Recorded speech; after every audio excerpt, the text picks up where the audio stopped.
Budapeštas ne tik terminės vonios ir vakariniai kruizai Dunojumi, tai miestas, kuris atlaikė Osmanų imperiją, Habsburgus, Holokaustą ir sovietmetį, o kartu ir išlaikė jų religinį palikimą. Čia šimtmečiais krikščionybė, islamas ir judaizmas kovojo, gyveno šalia ir formavo šitą miestą.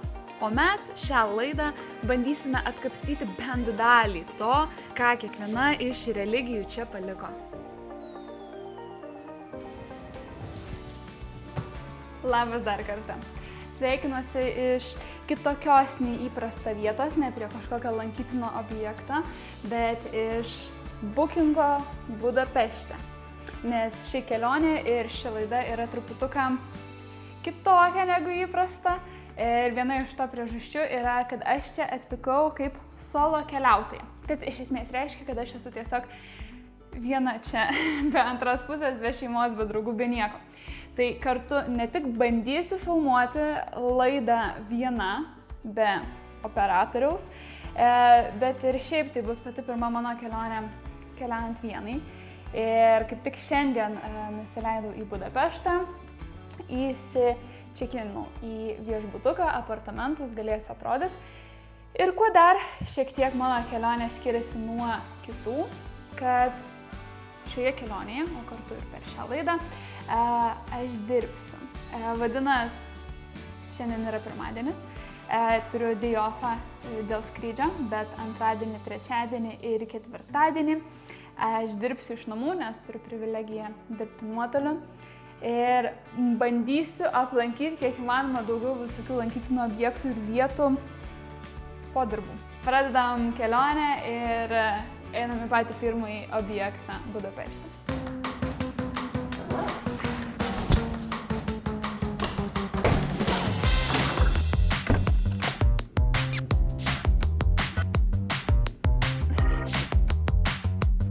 Nors šalis oficialiai yra krikščioniška, nuo viduramžių čia gyvavo ir klestėjo labai didelė žydų bendruomenė.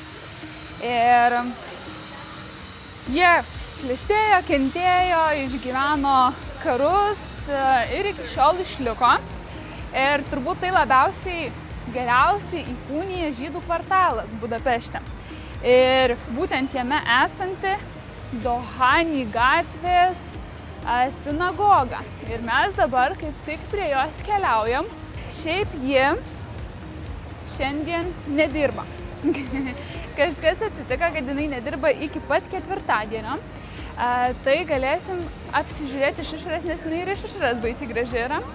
Ir jeigu kas, aš ketvirtadienį įterpsiu video iš vidaus. Pasižiūrim, kaip čia viskas atrodo.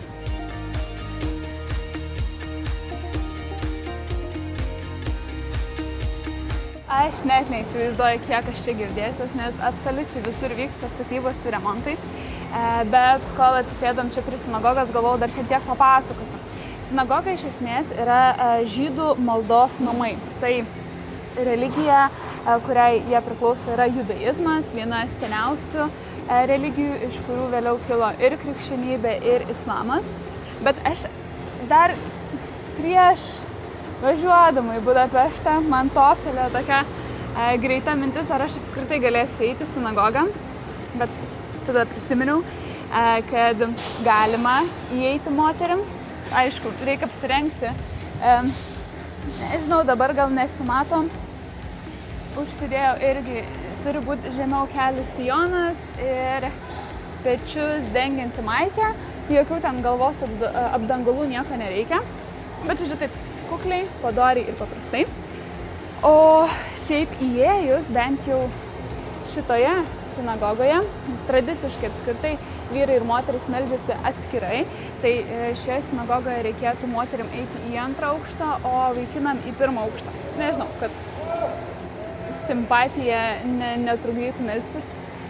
Bet, aišku, dabar nenueisim.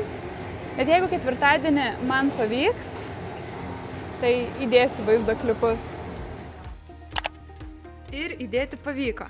Bet kol grožimės sinagogą, galvojau trumpai papasakosiu tokį mini fun factą, kad žydų pamaldos apskritai negali vykti, jei nesusirenka bent 10 žydų vyrų. Ir toks susirinkimas yra vadinamas minjan. Ir čia prasideda linksmoji dalis. Kai kada, ypač mažose bendruomenėse, rabinas gali ieškoti papildomų vyrų tiesioginę tą žodžio prasme. Nueina į sporto klubą, turgų ar nežinau, net parašo į kokią nors Facebook grupę. Hei, gal kas galėtų padėti sudaryti minjaną šiandien vakare. Nes be 10 vyrų nevyksta jokios pamaldos, jokio toros skaitymo.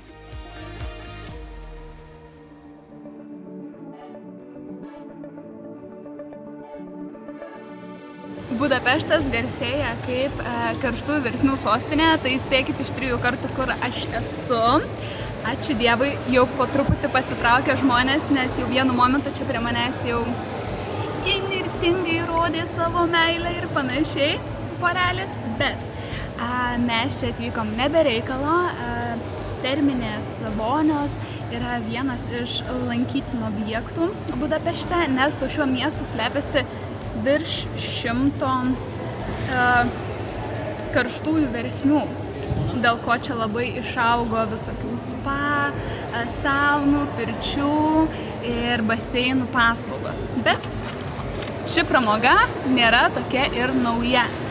Pirmosios maudyklės čia atsirado dar romėnų laikais, bet tikras pirčių bumas atėjo su Osmanų imperija. Vadinas, 16 amžiuje, kai vengrų žemės atsidūrė po Osmanų valdžia, musulmonų pasaulis buvo tas, kuris čia atnešė tą savo tokią ritualinio apsiprausimo kultūrą. Tai šis istorinis periodas yra labai svarbus, norint suprasti bendrą tą tokią Budapešto ir visos Vengrijos paveikslą bei kultūrinę įvairovę.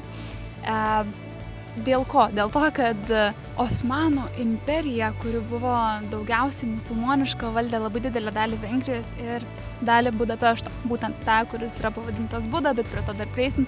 Ir valdė gal kone 150 metų.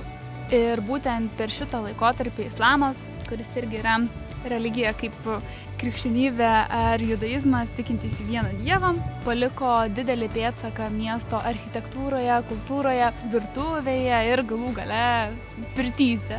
Ir nėra taip, kad šitos maudyklos, prausyklos ir pirtys yra skirtos tik tais higienai. Iš esmės tai ir susibūrimo vieta, ir ritualas, gal galima net sakyti, kad kažkokia malda kūnui.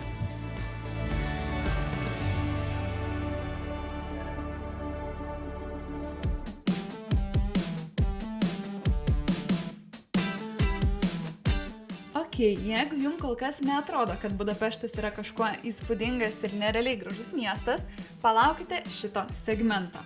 Nemeluosiu, čia jis atrodo kaip atvirukas, bet kiekvienas atvirukas turi legendą.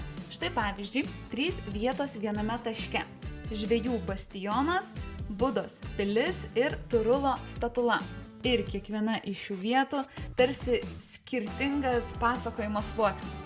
Vienas kalba apie tautą, kitas apie valdžią, trečias apie tikėjimą.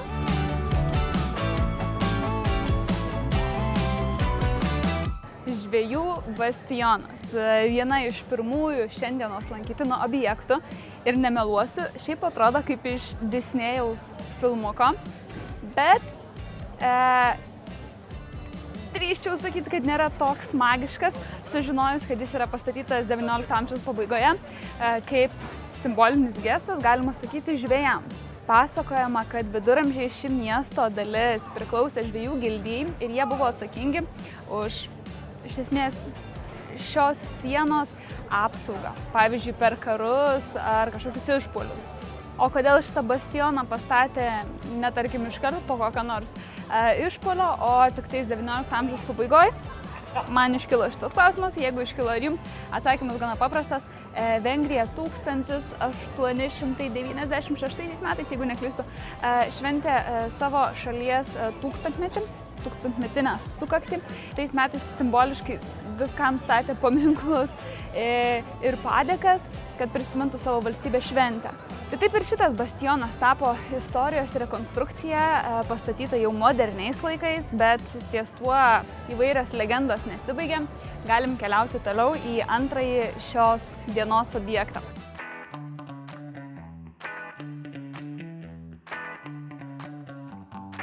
Gerai, turbūt visi atsimenate legendą, kaip kunigaikštis Gediminas susapnavo geležinį vilką ir toje vietoje įkūrė Vilnių. Tai tokie mitai, tokios legendos yra vadinami sukūrimo arba kilmės mitais. Tai yra mitologiniai pasakojimai. Ir tokį lygiai taip pat turi ir vengrai. Jų atveju kunigaikštienė Emesė susapnavo Turulą, tokį neva kaip paukštį, kurioje vietoje jos vaikaičiai, jos tauta turėtų įsikurti. Ir tas paukštis, ar išeina? Bum! Va čia pat.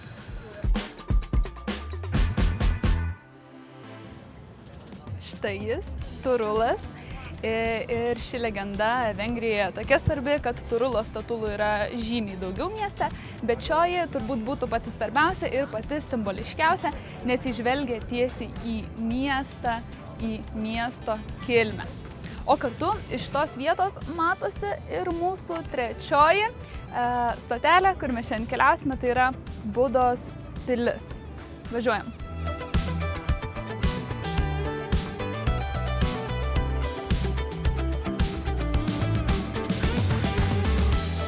Ir ne, Budos pilis neturi nieko bendro su budizmu. Buda iš esmės reiškia miesto dalį. Anksčiau iki XIX amžiaus vidurio Budapeštas buvo netoks, kokį mes dabar jį suprantame. Jį sudaro iš esmės 3 skirtingi miesteliai. Buvo Buda miestas, Pešto miestas ir Obuda, kas reiškia senoji Buda. Ir tik apie XIX amžiuje juos sujungus mes turim tokį miestą, kokį dabar žinome. Ir Budos dalis, čia kur dabar mes esame, kur yra ir pilis, kur yra senamiestis, čia yra ramiau, tuo tarpu Pešto pusė yra lygesnė, bet kartu ir triukšmingesnė. O pati Budos pilis tai kadaise buvusi karalių rezidencija. Čia gyveno Vengrijos valdovai, buvo saugojamos karūnos, dokumentai, netgi relikvijos. Pirmoji pilis šioje vietoje buvo pastatyta dar 13 amžiuje, bet per laiką buvo daugybę kartų perstatyta. Naikinta karuose, atstatyta, vėl perstatyta pagal madas. Ir šiandien tai yra iš esmės nacionalinis kultūros centras. Viduje galima rasti dailės muziejų, istorijos muziejų ir nacionalinę biblioteką.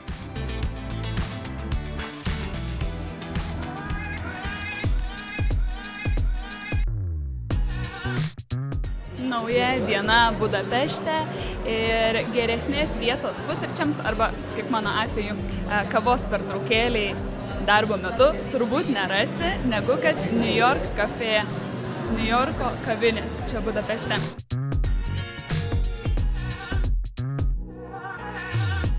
Kiekvienas ornamentas, kiekvienas paveikslas, kolona čia tiesiog atrodo magiškai. Ir ne veltui šita kavinė buvo kažkelintais metais įvertinta kaip pati gražiausia kavinė pasaulyje. Čia, fun factas, XIX amžiuje, kai atsidarė visa grietinėlė visuomenės, visa bohema, filosofai, menininkai ir panašiai tiek ją pamilo, kad susitarė pasiimti raktą, įmesti į Dunojaus upę, simboliškai tam, kad šita kavinė neužsidarytų. Ir pasisekė, jų burtai suveikė, tikrai neužsidarė ir va, renkuosi iš meniu. Planuoju pasimti 24 karatų aukso New Yorko kapučiną. 13 eurų kainuoja, čia vienas iš pigesnių dalykų, ką galima nusipirkti. Tai tikrai labai įspūdinga, labai gražu, čia eilės renkasi iš tikrųjų, kad kažkas galėtų atsisėsti. Ir galvoju, ką čia reikės pasiplanuoti šiandien, ką nuveikti. Šiaip labai norėčiau aplankyti baziliką ir Cinema Mystica, planuoju nueiti. Tai užsisakom, pagurkšnojam, pasigrožim ir susimatome prie bazilikos.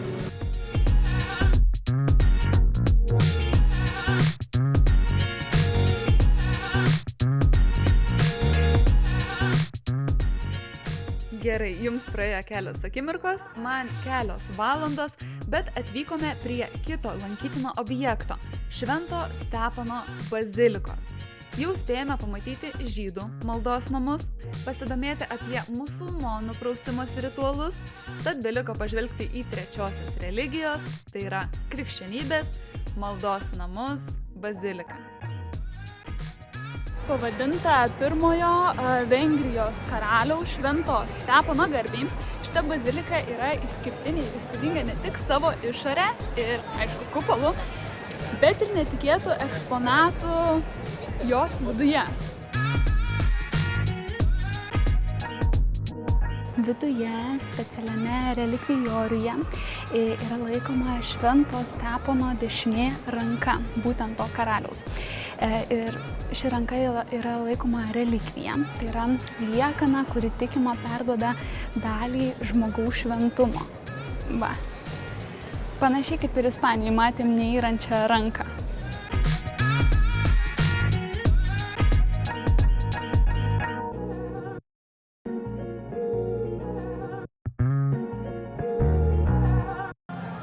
Atėjau pavalgyti į vieną iš Budapešto sušinių.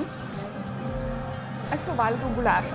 Vadinasi, aš galiu nebevalgyti vien tik vengriško maisto, o paskanauti kažką kitą. Bet kuriuo atveju, man čia atėjus kilo tokia mintis, kaip tik po bazilikos aplankymo. Keliaujant Europoje mes dažnai girdime tokius terminus kaip bazilika, bažnyčia, katedra, bet kuo jie skiriasi? Labai paprastai tariant, kiekviena bazilika arba katedra yra bažnyčia, bet ne kiekviena bažnyčia yra bazilika arba katedra. Kokia esmė?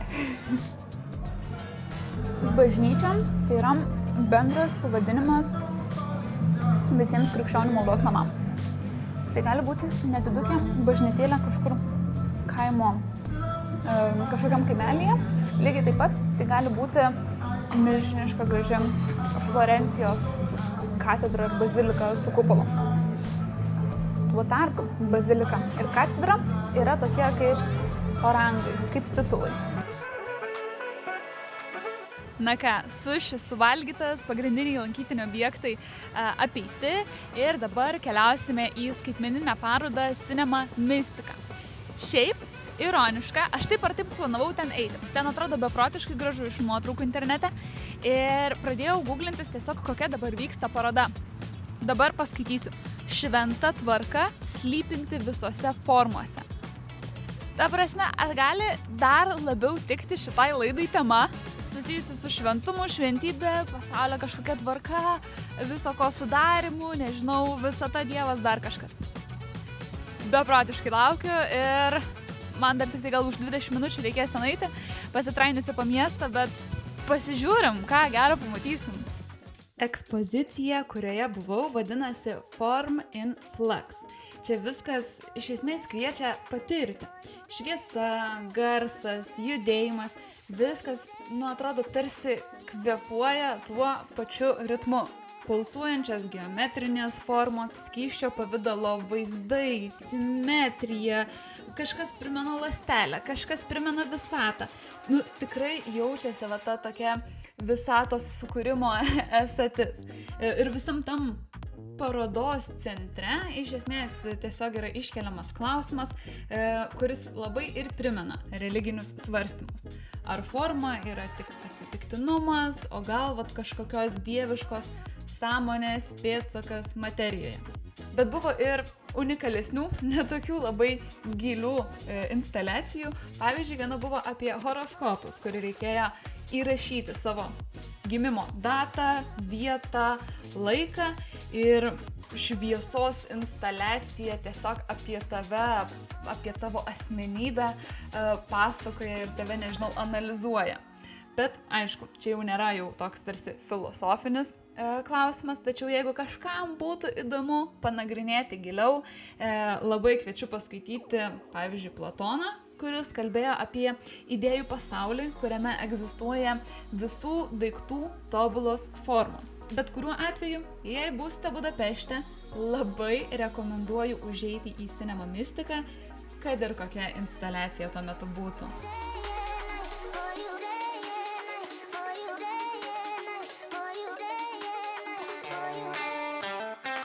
paskutinė diena Budapešte, paskutinė mano solo kelionės diena ir aš atvykau į miesto parką šalia nuostabios pilies, bet ne dėl jos. Šioji, beje, atrodo kaip iš viduramžių, bet irgi buvo pastatyta 19 amžiuje. Ir atvykau ne dėl jos, o dėl slapto miniatiūrinio objekto.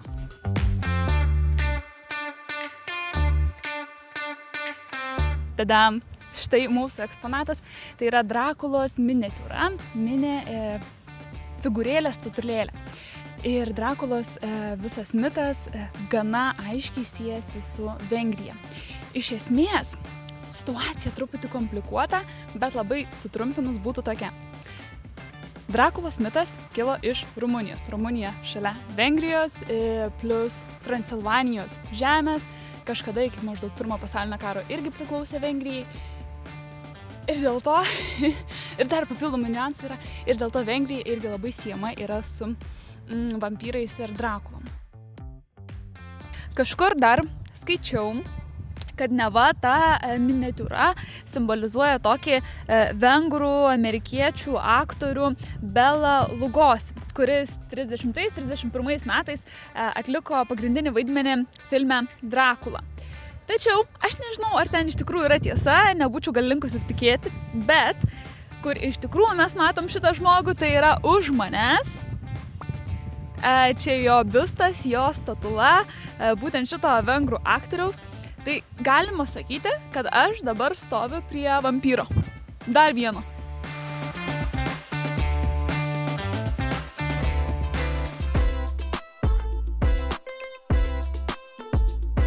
Sveikinuosi jau paskutinį kartą iš paskutinės mūsų lokacijos, tai yra centrinio Budapešto turgaus. Čia jokių kažkokių gilių kultūrinių analizių ir įžvalgų tikrai nebus. Iš esmės atėjau paieškoti kažką nusipirkti lauktuvėm, ką galėčiau parvežti ir sykiu pajatinti šiek tiek, nes baigėsi ne tik šita laida, bet ir mano pati pirma solo kelionė. Pradžia buvo, atrodo, sudėtinga, labai daug nerimo, labai daug baimių. Ir laikas beprotiškai greit praskriejo. Šiandien, pavyzdžiui, dar buvau sinagogoj, ką matėte laidos pačioje pradžioje iškarpas įtrauktas, bet atrodo apart parko ir va dabar turgaus nieko pernelyg daug nenuveikiau. Tai nežinau, jūs gal įvertinkit, kiek daug čia spėjom pamatyti. Aišku, reikėjo dienom dar dirbti. Plius vakarais visą laiką, kai tik tai sutemdavau, grįždavau į viešbutį, nes aš tiesiog buvau per daug bailiukė ir nenorėjau trainiotis lauke, mieste. Tai va, bet kuriuo atveju, baigėsi laida, baigėsi solo kelionė. Ačiū, kad žiūrėjot ir like, subscribe, share. Turiu TikToko kanalą, tai jį irgi eikite followint, o mes susimatysime kitose laidose. Iki!